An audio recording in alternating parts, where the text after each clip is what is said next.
Bonjour, je m'appelle Shelly, j'ai 36 ans et la découverte de la mutation génétique s'est faite dans le parcours de soins suite à la découverte d'un cancer du sein quand j'avais 33 ans, donc en 2023. À l'époque, on a diagnostiqué le cancer en février. Et en fait, c'est ça qui a tout changé et qui est venu bouleverser notre vie, un petit peu quand même, beaucoup, et le déroulé aussi de la prise en soin.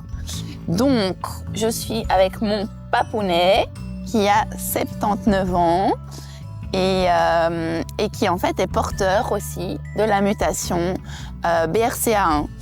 Donc ici, ce qui est important, c'est que avant, on ne connaissait pas ça. On en avait entendu parler parce qu'à l'époque, il y a eu toute l'histoire avec Angelina Jolie. Et donc, c'est comme ça qu'on avait juste entendu parler un petit peu d'une mutation génétique. Mais on n'en savait pas plus. Et dans l'histoire familiale, on vous expliquera après pourquoi, mais il n'y avait aucun signe avant-coureur qui aurait pu prédire ça. Et donc, voilà. La découverte de la mutation s'est faite 4 mois après le début de l'annonce du cancer. Donc, c'est un parcours qui a découlé en fait de tout ça. Donc, l'annonce a quand même été un immense choc, évidemment, comme toute annonce de maladie comme ça. On s'y attend pas et on pense toujours que ça n'arrive qu'aux autres. Il a fallu beaucoup de temps d'abord pour réaliser ça et puis les traitements se sont mis en place, donc la chimiothérapie a commencé et à ce moment-là, en fait, on savait toujours pas que j'étais porteuse de la mutation et même l'oncologue nous avait dit qu'il y avait très peu de chance parce que dans l'histoire familiale, il n'y avait aucun cas de cancer et donc, a priori, la prise de sang reviendrait négative. Sauf qu'on a eu les résultats en juin, donc vers la fin de la chimiothérapie. Et là, en fait, il s'est avéré qu'on nous a annoncé que j'étais porteuse de la mutation BRCA1 et que c'est mon papa qui m'avait transmis le gène. Voilà, donc peut-être que tu peux nous dire comment toi, tu as vécu tout ça et ce que l'annonce a fait pour toi. Bon, c'est le genre d'annonce qui bouleverse la vie, évidemment, et le monde s'écroule à ce moment-là. Et heureusement pour nous, Shelly a pris le problème à bras-le-corps avec une volonté tout à fait extraordinaire. Et c'est ça qui, de notre côté, nous a donné toute la force pour la soutenir au mieux de ce qu'on pouvait faire. Moi, j'ai fait le test de dépistage à ce moment-là. Et quand on a eu les résultats, l'équipe médicale m'avait averti, m'avait informé et m'avait encouragé à prévenir les membres de ma famille. Or, il se trouve que j'étais un enfant adopté, j'étais adopté dès ma naissance, et puis les liens familiaux ont été coupés avec ma famille biologique, ce qui fait que je n'ai jamais eu aucune information sur l'état de santé des membres de ma famille d'origine. Je n'avais absolument rien comme information. À partir du moment où j'ai su que j'étais porteur du gène, j'ai averti les personnes qui sont proches, point de vue familial, ascendance, et il se trouve que j'ai 4 frères et sœurs, dont deux sont décédés déjà. Biologiques. Que j'ai retrouvés. Ouais. Et donc, eux-mêmes ont eu des enfants, et donc j'ai prévenu tous les membres de cette famille-là. Il y en a qui étaient à Toronto, d'autres en Italie, d'autres ici en Belgique. Et je les ai encouragés à faire le dépistage, ce qu'ils ont fait. Et ils ont été évidemment surpris, mais heureux aussi que je le signale. Et je pense que c'est une chose qui est tout à fait obligatoire, fondamentale, c'est une chose à faire absolument, évidemment. Oui, ça a bouleversé notre vie. Moi, ça a été vraiment très très difficile. J'ai mis vraiment longtemps à me relever, mais de toute façon, je pense que comme toutes les personnes qui traversent ça, on nous dit souvent qu'on est courageuse, mais en fait, on n'a juste pas le choix, c'est de la survie. Et donc, en fait, on fait confiance, on se laisse prendre en charge par le corps médical qui est vraiment là pour nous soigner. Et voilà, et donc moi j'ai eu chimiothérapie, puis une fois qu'on a eu l'annonce de la mutation génétique, et bien en fait le protocole opératoire a été modifié parce qu'à la base on pensait simplement retirer la tumeur après tout le protocole de chimio.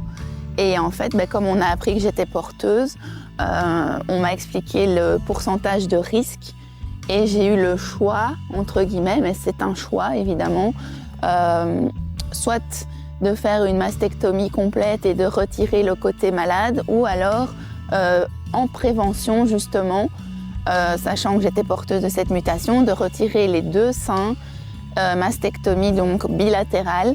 Et donc c'est vrai que le choix il a été vite fait dans ma tête parce qu'avec tout le parcours que je venais d'avoir de chimio, j'étais absolument pas prête à revivre ça. Donc en 1 mois, en fait, j'ai dû prendre la décision. L'opération était le 1er août 2023 et je terminais les chimios début juillet 2023. Et donc, on a directement changé le protocole. Et donc, j'ai opté pour la mastectomie bilatérale. Et j'ai eu un curage aussi des ganglions complet. Et suite à ça, il y a aussi eu un protocole d'immunothérapie. Et ensuite, après toute la chirurgie, il y a eu la merveilleuse nouvelle que j'étais en rémission. Donc ça, c'est... Le cancer a été complètement éradiqué. Ça, c'était la merveilleuse nouvelle le 10 août 2023. Et puis, suite à ça, j'ai choisi de faire une reconstruction par prothèse. Et donc, j'ai eu la reconstruction en février 2024. Et à ce moment-là, l'immunothérapie s'est terminée aussi. Et j'ai eu pendant 1 an un traitement encore de l'Olaparib, le Lynparza, et ça c'est vraiment une molécule spécifique quand on est porteur de la mutation génétique. Tous les traitements sont finis et la vie reprend. J'ai repris le travail après 2 ans d'arrêt et voilà, en fait on tire maintenant les enseignements de tout ça. Je suis convaincue que derrière toute épreuve il y a en fait un enseignement à en tirer. Et donc maintenant, on avance et la vie reprend. Et surtout, ce qu'on a envie de faire passer comme message ici, c'est qu'à l'heure actuelle, on a la chance que la médecine avance de plus en plus et qu'on puisse en fait maintenant faire beaucoup de prévention. Donc, il y a moyen de se faire dépister. Quand on entend dans l'histoire familiale qu'il y a plusieurs cas de cancer du sein ou cancer des ovaires, il y a cette possibilité de faire un test génétique qui est juste une prise de sang. Et donc voilà, nous, on n'a pas eu cette chance de connaître ça avant et de pouvoir prendre les devants. Mais dans de nombreux cas, il y a cette possibilité. Et en tout cas, même si c'est pas possible de toujours faire de la prévention, parce que parfois on ignore qu'on est porteur, en tout cas, on peut réagir le plus vite possible en étant vigilant à faire de la palpation et en étant attentif à son corps. Et dès qu'on sent quelque chose d'anormal, en fait, plus vite on réagit, plus vite on est pris en soin et plus le taux de survie est élevé, en fait. Et donc, c'est vraiment important d'être attentif à tout ça parce qu'en fait, on n'a qu'une vie. Et c'est quand elle est vraiment menacée comme ça qu'on se rend compte à quel point elle est précieuse. Il y a une chose qu'il faut absolument souligner, c'est que nous avons ici, chez nous, une chance absolument phénoménale, c'est de pouvoir bénéficier des soins et des avancées de la médecine. Bon, il suffit de voir les horreurs qui se passent dans le monde à l'heure actuelle.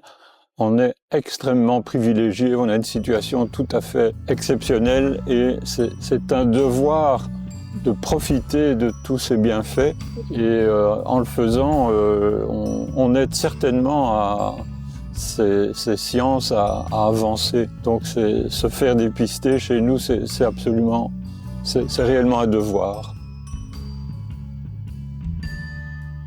Donc en fait, je suis vraiment très soulagée d'avoir fait ce choix de la mastectomie curative d'un côté, mais prophylactique de l'autre côté. Et je regrette pas du tout mon choix. Donc, et maintenant, je suis en pleine forme, j'ai récupéré mon énergie et la chirurgie fait des miracles. Vraiment, le résultat est vraiment magnifique, donc je me rends compte que j'ai quand même beaucoup de chance malgré toute cette histoire. Il y a quelque chose à dire encore? Ouais, Oui. tu es formidable. Toi aussi, mon papounet chéri.